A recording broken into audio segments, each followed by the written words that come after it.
2024 से 2005 तक के सारे paper at least twice thrice fourth fifth कितनी बार 10 बार कर सकते हो, कर लो, सो दैट फिल्टर हो जाएगा कि तुम्हें क्या आता है क्या नहीं आता, जो नहीं आता उसको सीखो, ये चीजें हैं। सो X1 X2 X3 हमारे पास IID यूनिफॉर्म 01 है। तो इसके दो अप्रोच हैं, एक तो है ना उससे भी कर सकते हो, लेंदी अप्रोच से जाओगे तो यहाँ से ये हो सकता है कि X2 प्लस X3।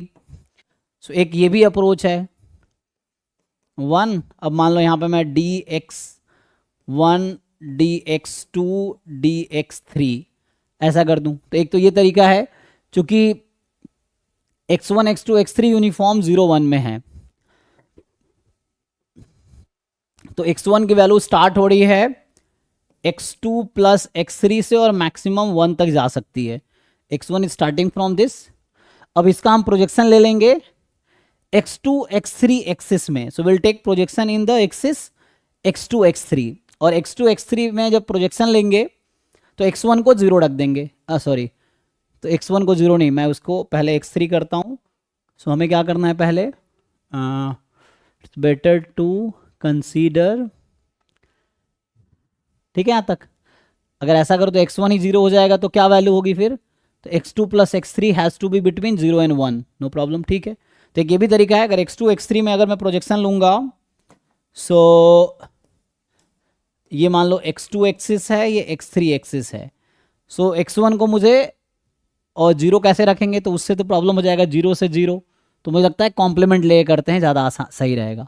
सो जब हम कॉम्प्लीमेंट ले लेंगे, क्योंकि ना वैसे इसका प्रोजेक्शन क्या आएगा 0 2, तो फिर मुझे लगता है ना प्रोजेक्शन जब लेंगे लेस देन है तो 1 पे जाना पड़ेगा हमें, तो इट्स बेटर या तो 0 to 1 करूँ, या आसान रहेगा मैं कॉम्प्लीमेंट ले लेता हूँ, नहीं तो X3 पहले करके करूँ तो भी तरीका है, X2 plus X3 between 0 and X1, ठीक है, कॉम्प्लीमेंट ले लेता हूँ। दो तरीका, एक शॉर्टकट भी है, परमुटेशन कॉम्बिनेशन लगा के कर सकते हो, क्योंकि यूनिफॉर्म है ना, इनफैक्ट IID है तो उसके अकॉर्डिंग ब्रेक हो जाएगा, लेकिन अभी के लिए देखो थोड़ा लेंदी वे में जाते हैं। तो 1 minus X1 less than X2 plus X3, ये है अब, ठीक है, now it's fine. So 1 minus, अब मैं इस तरीके से सॉल्व करता हूं, तो ये ज्वाइंट PDF तो इसका 1 होगा, and DX1 DX2 DX3। So X1 की लिमिट क्या है, अब ये 0 से लेके X2 प्लस X3 तक, फिर अब हम लोग प्रोजेक्शन लेंगे X2 X3 एक्सिस पे, तो प्रोजेक्शन आएगी X2 plus X3 more than 0 less than 1, तो ये 1 है, ये 1 है, तो X2 plus X3 more than 0 less than 1 ये आएगा, दिस रीजन विल बी, और वो 0 से 1 में था, तो मोर देन 0 लेस देन 1, क्योंकि ऑब्वियसली, अच्छा ये मोर देन 0 लेस देन क्या हो सकता है, X2 प्लस X3 का रेंज क्या होगा, वैसे तो 2 तक जा सकता है ना, but X2 alone can not go beyond 1, है ना, बियॉन्ड 1 तो जा नहीं सकता, तो हमें क्या करना पड़ेगा यहाँ पे,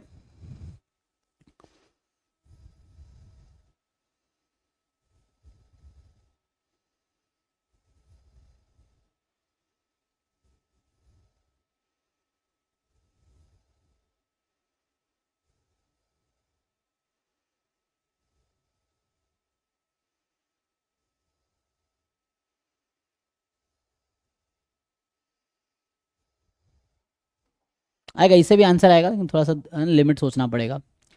तो दूसरा अप्रोच भी है हमारे पास, that is the easier way, दूसरा अप्रोच है। तो अगर मैं इसे सॉल्व करता हूँ, लेट से मैंने क्या किया है कि X2 प्लस X3, वैसे तो X2 प्लस X3 का रेंज तो है ना ये रहेगा 1,1, और वैसे X2 प्लस X3 का डिस्ट्रीब्यूशन निकाल सकते हो, एक काम ये कर सकते हैं कि इसका रेंज वैसे तो 0 से 2 हो जाएगा, क्योंकि 0 से 1 0 से 1, बट ध्यान ये भी रखना है कि X1 इज बिटवीन 0 एंड 1, मतलब X2 प्लस X3, और X3 इज बिटवीन 0 एंड 1, ठीक है ना, और सम मतलब 0 से 1 0 से 1 सम लेस देन क्या होगा 2 होगा,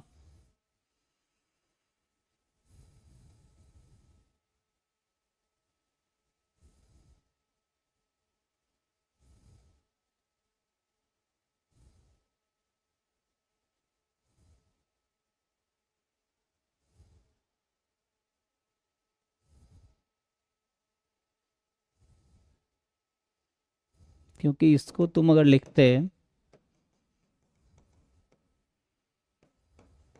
ये तो मोर देन 0 था, है ना, and this is less than 1, तो ये तो ठीक है ना, दिस इज लेस देन 1। तो जब मैंने कहा कि हमने जब शुरू में लिमिट लिए, तो हमने अगर शुरू में लिमिट लिए तो क्या होगा,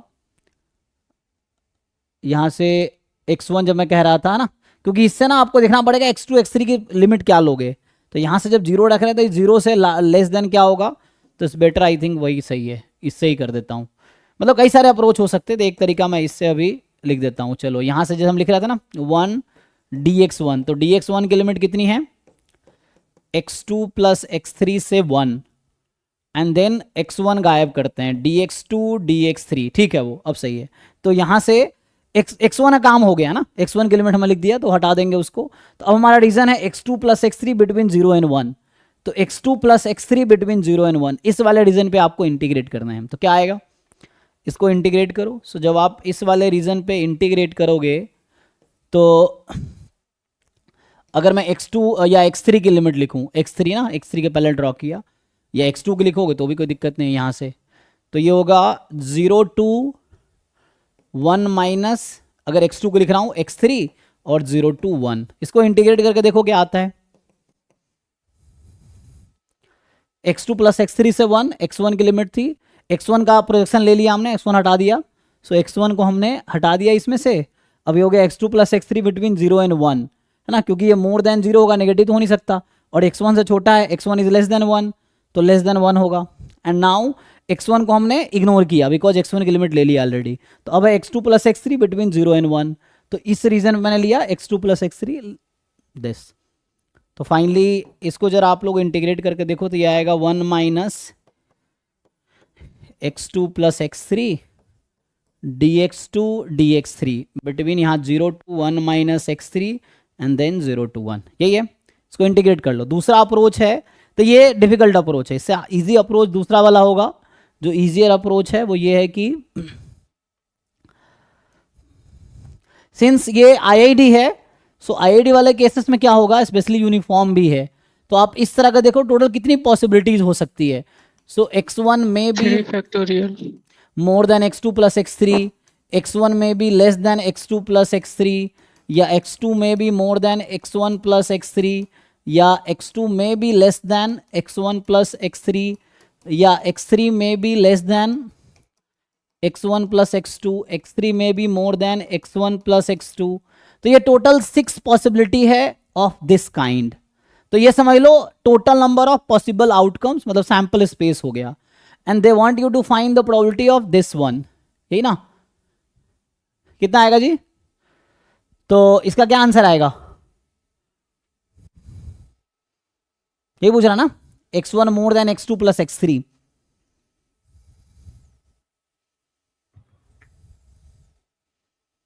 इसका इंटीग्रेट करके आया किसी का आंसर, चेक करो एक बार, सॉल्व करके बताओ क्या आंसर है।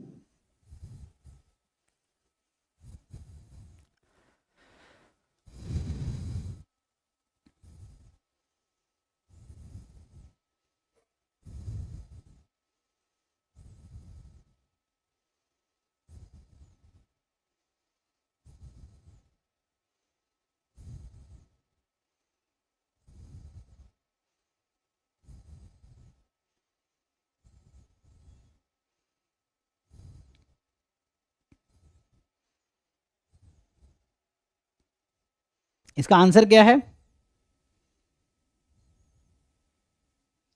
सर ये साउथ वाला मेथड से तो 1/6 आ जाएगा, वही आंसर है, क्योंकि फेवरेबल तो एक ही है, टोटल 3 फैक्टोरियल।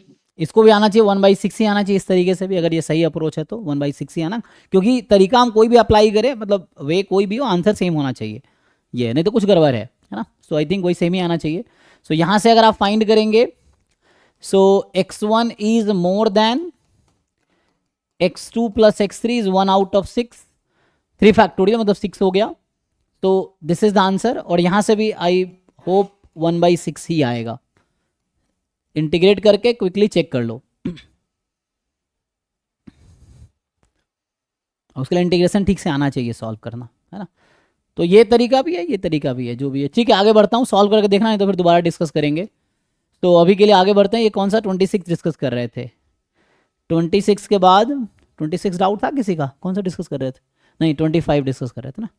27 सो 24 हो गया ना।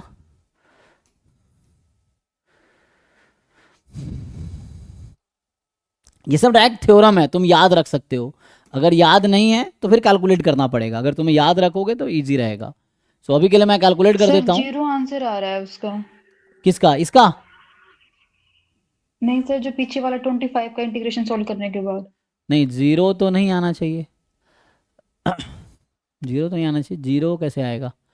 कुछ तो आएगा आंसर ना, जीरो क्यों आएगा? 1/6 आ रहा है सर। 1/6 आ रहा ना, क्योंकि जीरो तो नहीं आएगा, क्योंकि यहाँ प्रोबेबिलिटी नॉन जीरो होगी, है ना। तो इंटीग्रेशन ठीक से करना पड़ेगा आपको। जस्ट ये है 1/6 ही आ रहा है ना। ठीक से इंटीग्रेशन कीजिए, क्योंकि ट्रिपल इंटीग्रेशन है। सो आपको केयरफुली इंटीग्रेट, तो 1 था तो just x1 upper limit minus lower limit, एक ये हो गया। अब इसमें x2 के रेस्पेक्ट में इंटीग्रेट करेंगे, x3 को कांस्टेंट अज्यूम करके। तो अगर मैं एक स्टेप और सॉल्व करूं तो जैसे 0 to 1 x2 के रेस्पेक्ट में, तो ये होगा x2 माइनस x2 का square upon 2 minus x2 x3, ये है। अब x2 की लिमिट क्या है? 0 से 1 माइनस x3, फिर जो बचेगा dx3। अब जहां जहां x2 दिख रहा है आपको, वहां रखिए आप 1 माइनस x3। तो x2 के प्लेस पे आप 1 माइनस x3 रखिए, एंड देन आप सिंप्लीफाई कीजिए, तो वापस फिर x3 के रेस्पेक्ट में इंटीग्रेट होगा इस तरीके से, है ना। x2 के प्लेस पे आप 1 माइनस x3 रखो, सिंप्लीफाई करो पहले, फिर x3 के रेस्पेक्ट में इंटीग्रेट करो, ठीक है। तब जाके हो जाएगा। चलिए ठीक है, इस पे आते हैं। सो -1 and 1 be the observed value of the random sample